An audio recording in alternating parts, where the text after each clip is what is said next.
তুমি টেনশন নিও না, আমি তাড়াতাড়ি করব। এভাবে আর ভালো লাগতেছে না, বুঝছো? একটা ভয় ভয় কাজ করে। এই যে আসার সময় দারোয়ান কিভাবে কিভাবে তাকায়, বিভিন্ন প্রশ্ন করে, আর তোমার জামাই খোঁচা মেরে মেরে কথা বলে কিভাবে তাকায়, আমার তো ভয় করে কবে জানি ধরা খেয়ে যায়। আরে দূর, এত টেনশন নাও কেন? ধরা খেলে তো আগেই খাইতাম। এতদিনে যেহেতু ধরা খাই নাই, এখনো খাবো না। ঠিক আছে, তুমি ঠান্ডা খাবা না কফি খাবা? আমি ঠান্ডাও খাবো না, কফিও খাবো না, তুমি আমাকে একটু ঠান্ডা করে দাও। বুঝতে পারছি তুমি আসছো কেন। তাহলে দূরে কোনো আসে।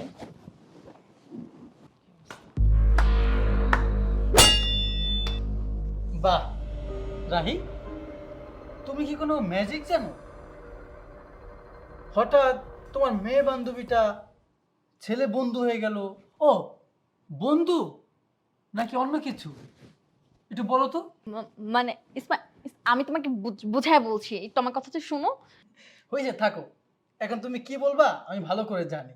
ওই যে বাংলা সিনেমার ডায়লগ আছে না, ইসমাইল তুমি কিছু মনে করো না, তুমি যা ভাবছো ভুল ভাবছো, ও আমার ছেলে বন্ধু। সব বুঝলাম, সব ঠিক আছে, কিন্তু ছেলে বন্ধুই যদি হয়, এগুলা কি? বোরকা পরে কেন আসতে হবে? এই নাটক কবে থেকে? কেন এই নাটক? আর কবে থেকে চলছে? আমার কাছে তো মনে হয় নাটক অনেক দিন থেকে। কারণ তুমি বলতেছো